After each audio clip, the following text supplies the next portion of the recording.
On today's episode of That Was a Traumatic First Date, this gem says that he's 37, but his pictures honestly are kind of giving like early 30s. I get to dinner. The pictures ain't adding up. He's very much giving 37 and beyond. And then we sit down to dinner. He goes, I have to tell you something. I'm actually 44. Now I'm seated, my butt is at the table. So like, we're here. We're here. We might as well hear him. He tells you that his dating range is 27 to 32. And that he's not attracted to women in their 30s and would never ever date a woman with children. I must have missed 60 minutes. What are you saying? Those seem like fairly reasonable preferences to me, especially when you consider that a modern woman will treat a man who's 5'10" as if he's a demon spawn of Satan. This man has clearly stated his intentions up front and has every right to not be interested in taking care of another man's kids. Now, lying about your age, yeah, okay, that's not cool, but face it, woman, that's a crime you're guilty of in spades, and you do way worse than a man does on a dating app. You'll post bikini photos from your spring break freshman year, which was conveniently 8 years and 50 pounds ago. You'll lie about your age, take current photos, but use makeup and filters to make yourself look younger. You'll take selfies that zoom in on your face to hide your rolls. You have age requirements, income requirements, as well as physique requirements that can only be described as unreasonably impossible. And that's significantly worse than a man who lied about his age and doesn't want to date a woman who's over the age of 30. I take that as an opportunity to dig deeper. Find out that his dad passed when his dad was only 40 and his mom was 37 and had 3 children and was a single mom. And he was raised mainly by his 2 older sisters. It's not taking a therapist to see what's going on here. Can I get mother wound for 1,000? And I said to him out loud, I was like, do you see what I'm seeing here? He's like, I don't know what you mean. That's just my preference. And he goes, give me some credit for telling you the truth about my age. I said, oh no, baby, you don't get credit for doing what you're supposed to do off the bat. I know someone on here called me a misandry. Am I wrong? You're not just wrong, you're stupid. Now wait just a minute. And you're ugly, just like your mum. So because this man told you a little bit of his life story and has some fairly reasonable personal preferences, that makes it seem like he has mommy issues?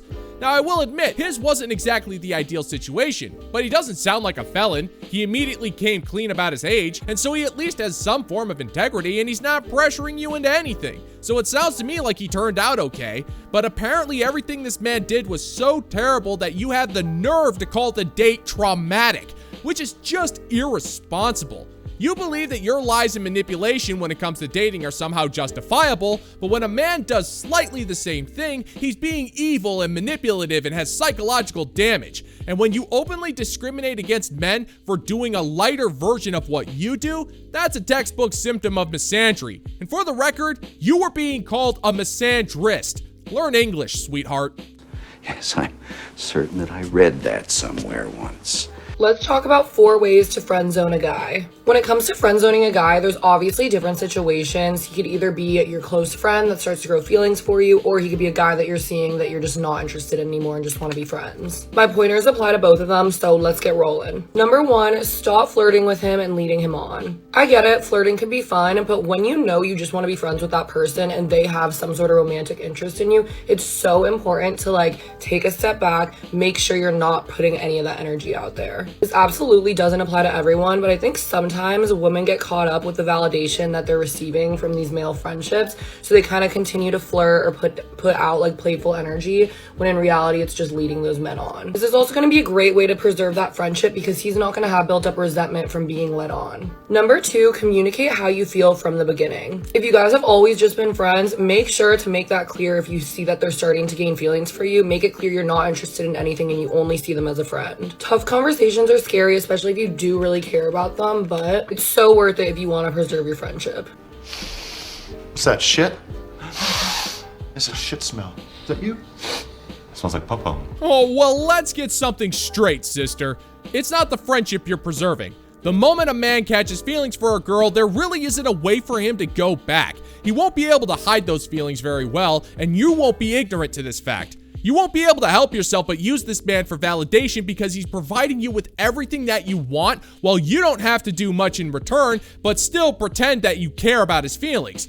Now, if you don't feel the same way about the guy, that's fine. You're under no obligation to reciprocate. But if you truly care about this guy's feelings, you would just let him go and give him the space he needs to move on with his life. Keeping him around is just going to fill him with false hopes, and that's what's really messed up. Number 3, set boundaries for your relationship. Establishing boundaries is going to make sure that the line never gets crossed. For example, you can say that you guys won't hang out alone or that you guys won't have sleepovers, whatever works for your dynamic. And number 4, encourages other romantic endeavors. Don't be afraid to try to set him up with any of your friends that you think he may be interested in. That's just going to show him that, like, you're not interested in him and you want him to be happy with someone else. Don't be afraid to talk to him about his romantic situations with other people. Anyways, I'm just all about being super straight up with how you feel. That way nobody's feelings get hurt. If they don't want to be your friend after you're open and honest about how you feel, then they weren't meant to be your friend anyways. Get serious. That never works. Yeah, that won't happen. It's a known fact that men who are put into the friend zone are seen as property by women. And if she can't have that man, then nobody can. Even if on the surface you set your friend up with a woman, if they hit it off, you won't be able to stand it. You won't be getting as many texts, he won't make time for you, and you will lose that validation, which is all you have left. That validation and attention you receive will always take priority over your friend's happiness. You'll figure out a way to sabotage his relationship to give him the impression that he has a shot with you, and when he ends everything, you will quickly revert everything back to the normal dynamic where you use this man's feelings against him just so you can get your regular fix of attention. This is why the friend zone is such a screwed up place, and the only way to stay out of it is to never get involved in the first place. And it's modern broads like this that prove it beyond the shadow of a doubt. Yeah, that checks out. That sounds about right. Ladies, tell me why men are such babies. Okay, so my boyfriend hurt his ankle the other day, and he's texting me right off the bat. His initial, his first reaction is, oh my gosh, it's broken. Like, I broke my ankle. Blah, blah, blah, blah, whatever. It's so bruised. Okay, so I come home. I look at his ankle. There's not a single bruise that has developed. It just happened also. So where's the bruise? Okay.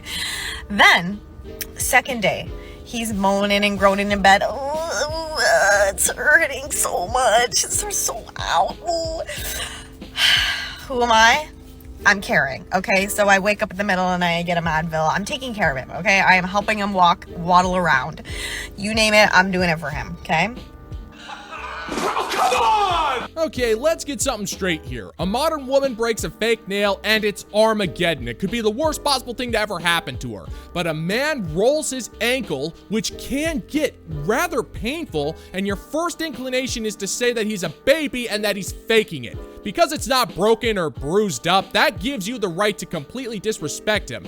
But rolling your ankle is extremely painful and can put you out of commission for a day. Putting weight on a rolled ankle is difficult. And I don't know about you, but if you pull a muscle, it hurts worse at night when you're trying to sleep than it does during the daytime. If he is in that much pain, he's probably not faking it. Now, you claim to be caring because you did the kind-hearted thing of complaining while getting him some anti-inflammatory meds, but at the same time, you're secretly resenting him for being in pain. And if the situations were reversed, you would demand this man carry you around, sing you songs, and just be gentle to you because you are in so much pain. And the last thing that man would do is call you a baby on the internet for feeling that way. But it looks to me like you don't need to be held to the same standard of nurturing maturity, now do you? Hell no, a rule is a rule is a rule unless you're a woman. Today, I see him, and he's basically walking normally. And I'm like, so what, was this all an act? He's like, no, it was really hurt. It was really, save it. It couldn't have been real, okay? It was never broken. It wasn't even sprained at this rate. I was like, okay, you know what? Maybe it gets re-sprained. No, it's not even sprained. And for what? For what? Man, that's just mean. That's mean, man. Well, it's pretty easy to call the BS on this one. When you say basically walking around normally, that means he was not walking around normally. Odds are the pain in his ankle subsided enough for him to be able to walk around, probably with a limp. And I'm willing to bet it was still painful to just walk completely, but it healed enough to the point where he could regain some form of independence. And he's not going to tell you how much pain he's in because he doesn't want you to worry any more than you should have to. But because it's not as painful as it was the night before, you're just straight up accusing him of lying. But what benefit would he have to lie to you about rolling his ankle, woman? If he's that starved for attention that he needs to fake a bodily injury just to get some kindness from you, it says a hell of a lot more than it does about him, sister. You couldn't take 24 hours out of your busy life to just be nice to an injured man. And you let it bother you so much that the next day you needed to record yourself in your car just to make fun of him for having the audacity to get hurt and needed you to help him. That's incredibly mean-spirited, and that guy deserves better. I know it, your family knows it. Dogs know it. The man to fall for you and commit to you. Listen up. There's a very specific formula that goes into this to create that desire to want to commit to you. You have to create the perfect blend between scarcity and pressure. Let's talk about both of them. So scarcity. Humans in general, we tend to value more what is not readily available to us. You are always around, you're always giving him your energy, you're willing to drop all of your plans just to hang out with him, emotionally available at his ready, willing to text him at all hours during the day. He's not going to value you as much as he should. He feels like he has you in the bag, especially early on in dating. He's not going to feel like he has anything to work for. You're robbing him of that desire for you. In this case, he's going to take his sweet little time making up his mind of whether or not he actually wants to be with you. It could take months, it could take years. Never going to make his mind up because he knows that you're always going to be there. You have to fully commit to your own life, your own plans, your own needs before inserting this man into your life in order for him to value and desire you. You dumb bastard. Maybe I'm wrong on this one, but it sounds like if a man doesn't know if he wants to be with a woman, then there's your answer. It really doesn't matter what the woman wants, now does it? It's part of the pair bonding dynamic that modern women simply refuse to accept. Women may choose the men they want, but it's the men who are the ones who get to accept that choice. And modern women cannot stand giving up that kind of control. But there's a layer of irony to this that I can't help but appreciate.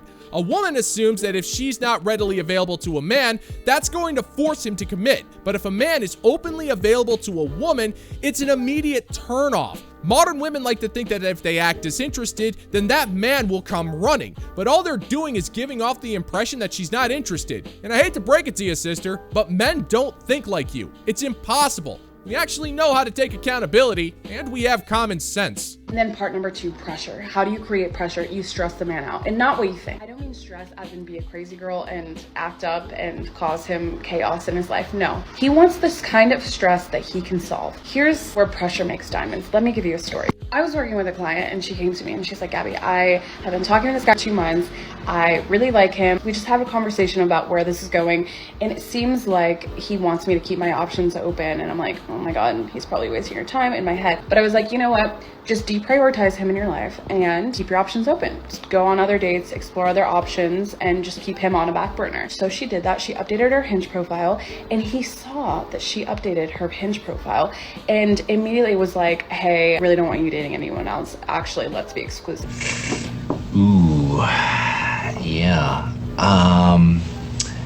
I'm gonna have to go ahead and sort of disagree with you there. Yeah, I'm finding that incredibly hard to believe. Generally speaking, the only kind of man who gets to say that you need to keep your options open is a classic play from Chad's playbook. It's his way of saying that he likes having you around for the short term, but has zero intention of committing to you. It's open, honest, and direct. But for some reason, Chad was so incensed at the idea of this woman he's clearly not interested in updating her Hinge profile, and all of a sudden he wants exclusivity? That doesn't make any sense because it would force Chad to give up all of his other options for a woman he never wanted in the first place. Now, if the roles were reversed and it was the man who updated his profile, In certain contexts, I could see the woman magically changing her mind for the short term just to keep him in her life. But come on, woman, you don't really expect us to believe what you're shoveling, do you? Actually, don't answer that. The answer might be kind of terrifying. The moral of the story here, you guys, is that if he doesn't feel pressured to settle down, he's not going to. Sometimes men need to feel that pressure. They need to feel that fire under their ass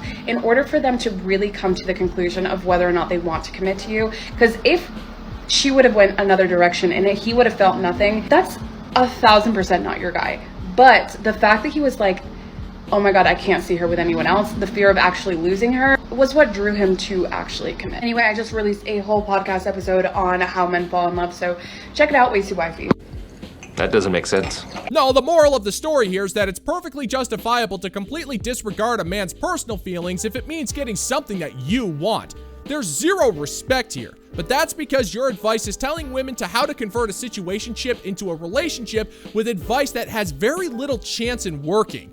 Some people are just wrong for each other, and there's nothing inherently wrong with that. There are billions of people on this spinning orb, so it makes perfect sense that some of us are just incompatible with others. But that doesn't give you the right to try to mess with a man's head just because you think he's hot and you want to latch onto his bank account. If a man did anything that you're remotely proposing, you'd call him out for being lazy, manipulative, or insecure. But then again, you're a modern woman. If it wasn't for your double standards, you'd have no standards at all.